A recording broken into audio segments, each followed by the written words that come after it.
Every single offseason, you're trying to find the best dynasty values out there in the community right now. Maybe you're trying to draft them late in your dynasty starters. Maybe you're trying to trade for them currently right now as you have your dynasty team.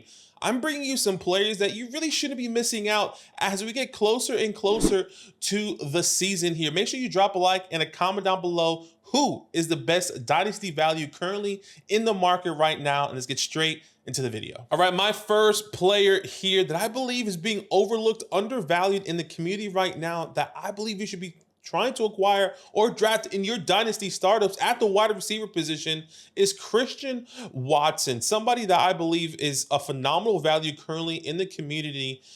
And let me tell you why. Okay, obviously, a lot of people have their eyes on other weapons on this offense. Granted, in Jaden Reed, right? He was a league winner in the second half of the season this past year. A lot of people love what Dontavion Wicks was doing in the second half of the season. A lot of people even said they like Romeo Dubs over Christian Watson. I'm not saying I have. I've been seeing in the comments. I've been seeing in our live streams.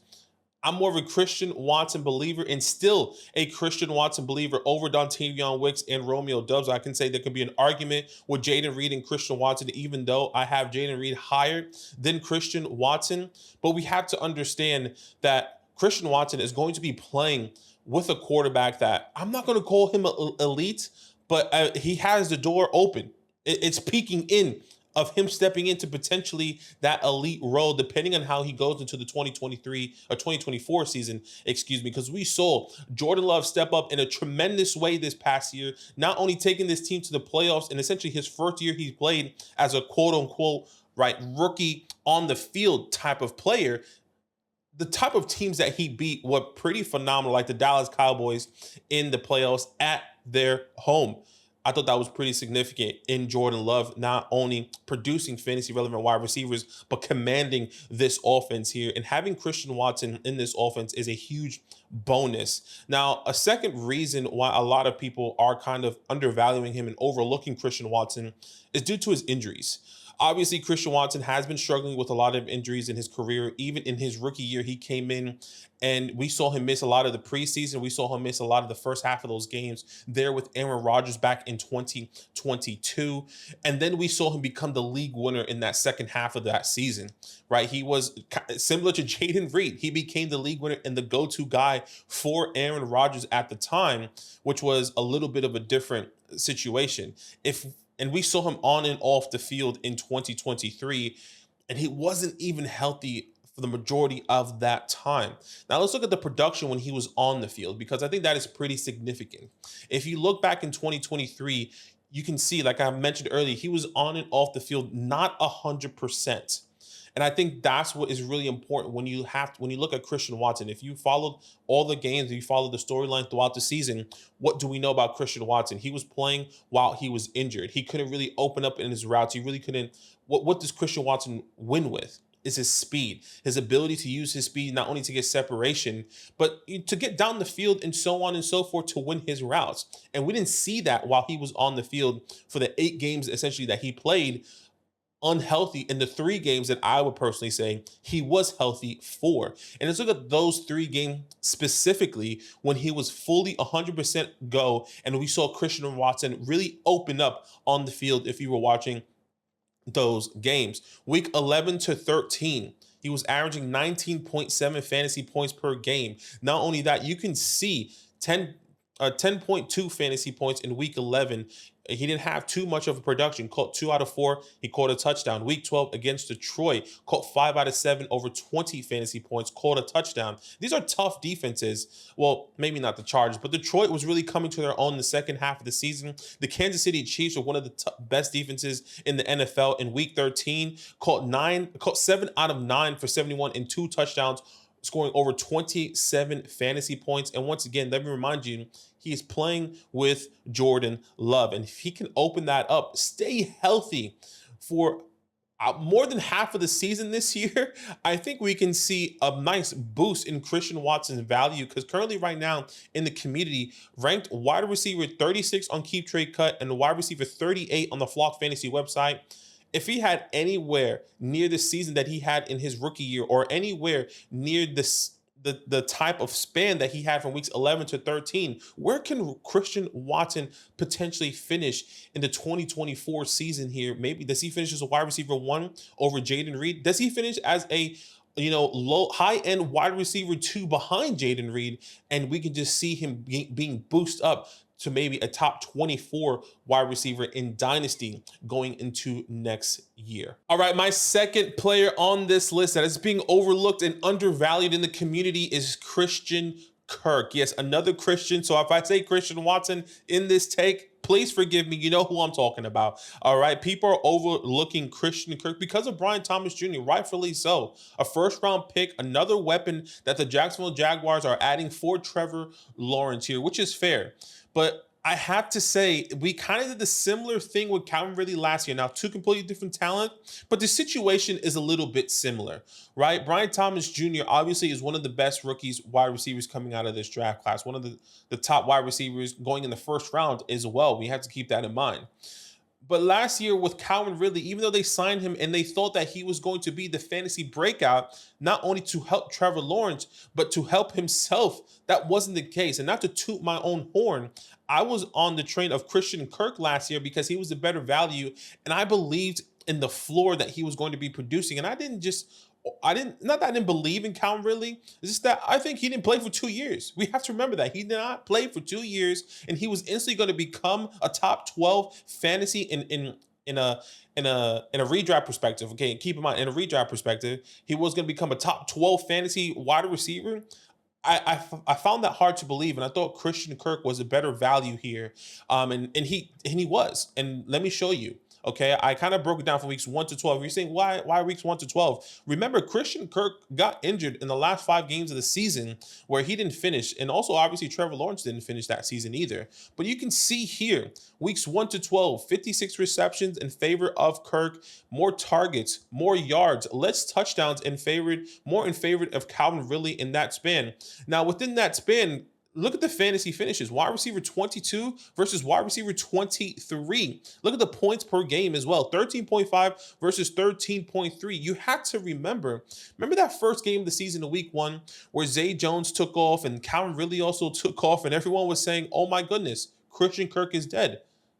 No, he had a phenomenal bounce back.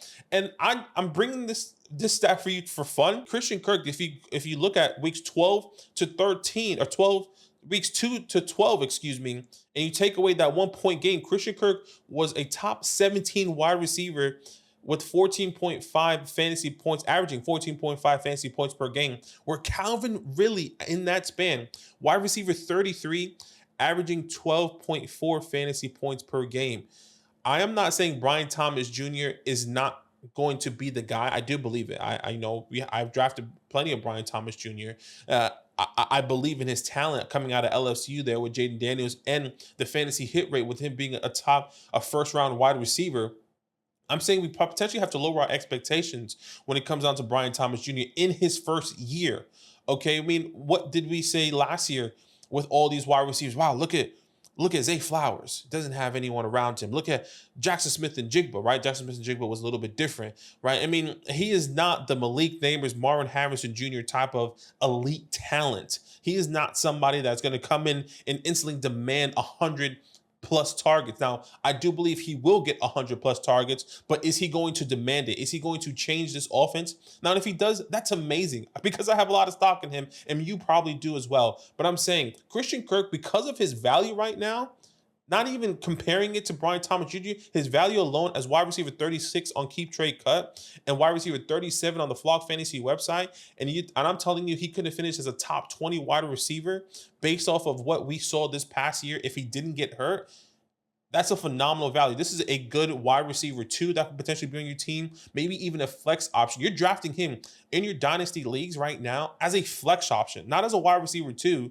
And that is the type of production you could potentially be getting, a 13.3 fantasy points per game on a 12 game basis, or maybe a 14.5 fantasy points per game if he would have hopefully stayed healthy the whole season. So keep that in mind when you are looking into Christian Kirk. All right, before I get into my next player, if you want to get your Dynasty team reviewed and so many more other perks, as you can see on your screen, all you have to do is sign up at flockfantasy.com, use our promo code LAND, make sure you select that Mother Flocker tier and select skip free trial, because not only you can get your Dynasty team reviewed, you can get our 2024 rookie scouting report where Zach and I break down each and every incoming rookie from the 2024 class and give you our thought process on them. You get a fantasy hotline as a personalized DM with Zach and myself, where you can say, hey, what can I do with this team? Should I accept this trade? What should I counter, right? Or whatever the case may be that you even want to talk about on the fantasy hotline. Once again, all you have to do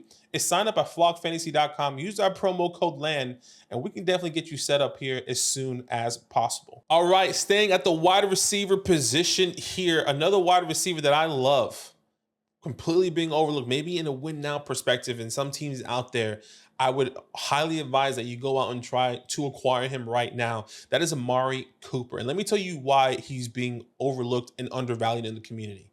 2 words: Deshaun Watson. People don't like Deshaun Watson. I get it. They don't want the bad juju. They don't want anyone to be even associated with him that is on their fantasy team, which is fair. I completely understand. But a lot of people remember Amari Cooper getting a lot of his fantasy success without Deshaun Watson, because essentially Deshaun Watson missed a lot of the season. He only played 5 total full games of the season. But let me remind you what he did while he was on the field with Amari Cooper. And I broke it down here for you, okay? You can see the games. So let's start from week 1. Week 1, he caught 3 out of 7 targets. Amari Cooper, 37 yards, no touchdowns, 6.7 fantasy points per game. If you remember correctly, they played the Cincinnati Bengals, and it was in a monsoon. Well, not a monsoon like, the Bears and 49ers game, but it was a pretty heavy raining game, and a lot of people were disappointed. And that's what Joe Burrow kind of retweaked his ankle or his leg, if I'm not mistaken, or his calf. And we saw a lot of those players drop a lot of balls, like Amari Cooper, getting 3 out of 7 targets. Week 2. That's where we see the jump in Deshaun Watson. Not only Deshaun Watson, but in Amari Cooper. Caught 7 out of 10 for 90 yards, over 16 fantasy points that week. Week 3, caught 7 out of 8, over 100 yards, a touchdown, 24 fantasy points. Week 9, very similar, caught 5 out of 5, over 130 yards, and a touchdown, over 24 fantasy points. In week 10, caught 6 out of 9, 98 yards, and 15.8 fantasy points. While he was with Deshaun Watson in those 5 games, he was averaging 6 receptions, 8 targets, just under 100 yards, and 17.6 fantasy points per game. If I would have told you if Deshaun Watson played the full season and Amari Cooper was averaging 17.6 fantasy points per game, I would think you'll be really happy about that. 100% you would be. This is a guy that's league winning, a guy that has been producing significant in his past careers, even with bad quarterback play or even with good quarterback play. Amari Cooper is that type of elite wide receiver, elite route running wide receiver, not only for real football, but I would say in fantasy football, he still has some juice. And this offense is a high power offense here with Deshaun Watson, and being wide receiver 43 in the keep, trade, cut community and wide receiver 36. And we see a little bit different, our flock fantasy community versus the keep, trade, cut community, because we can see that he should be valued even higher than where he's currently going right now. Amari Cooper is a phenomenal win now team type of asset that you should be going out and trying to acquire and late in your dynasty startups. All right, and my last player on this list is still another wide receiver, a guy I kind of mentioned in an earlier take. Calvin Ridley. Yes, I was talking trash about him when he was with the Jacksonville Jaguars, but now he's with the Tennessee Titans, and let me tell you why. A lot of people are hurt by him. I get it, because you believe that he could be a top dynasty asset or top fantasy football asset in 2023, where he was getting drafted in redraft leagues as early as the early second round, mid to second round in your fantasy football leagues. And in dynasty startups, we see him go around 4, 5, 6. That was just way too early for Calvin Ridley. He underproduced with Trevor Lawrence this past year, who a lot of people believe, I'm not saying he's not elite, but a lot of people believe that that talent is there for Trevor Lawrence, still needs to be unlocked, and he has all these weapons around him. That just didn't happen last year. And the fact that he got hurt, not hurt, but the fact that the believers of Calvin really got hurt with Trevor Lawrence, now he goes to Will Levis, where not that many people believe in him. And if you have been following this channel, for the past couple weeks, I have been doing my research on a lot of the Tennessee Titans offense, and let me tell you why we should be re-evaluating Calvin Ridley, okay? Let's start off with Calvin Ridley as a player. He hasn't played in 2 years, right? Before this past year, he has a decent year with Trevor Lawrence, underwhelming in the fantasy community, of course, but he got his feet wet again.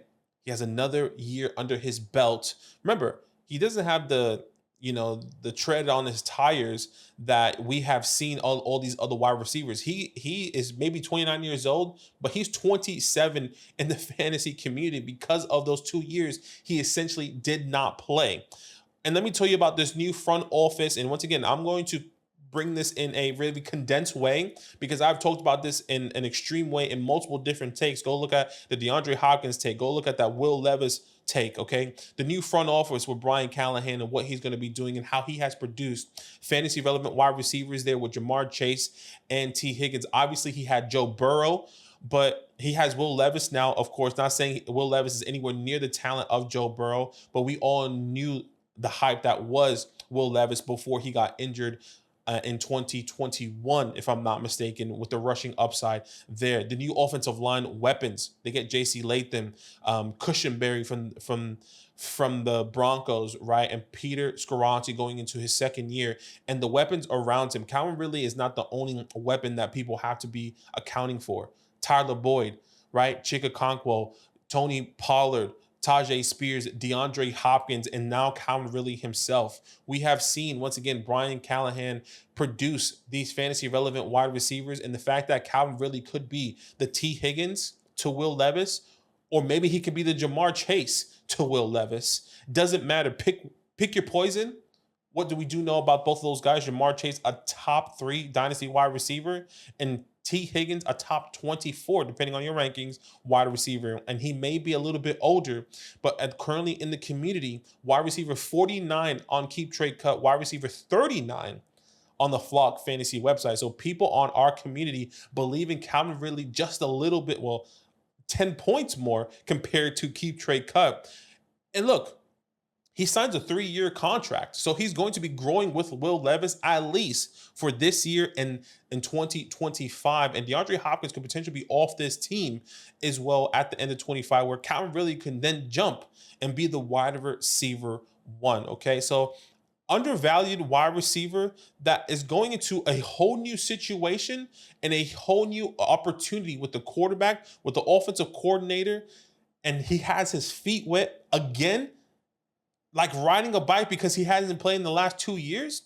I think it's a phenomenal thought process here when you think about Calvin Ridley. So Calvin Ridley, Amari Cooper, Christian Kirk, and Christian Watson are my amazing dynasty values that you should not miss in your dynasty startups, or maybe even trying to acquire them in this off season. Guys, appreciate each and every one of you. Comment down below if you agree with any of these guys, or maybe somebody I have missed on this list. And as always, it's all love. Now that those idiots are done talking, who needs some rankings? Hell yeah, I need some rankings. Then use promo code LAND, L-A-N-D, for 30% off any membership at flockfantasy.com. Oh. It's so easy, even your grandma could scan that QR code right there.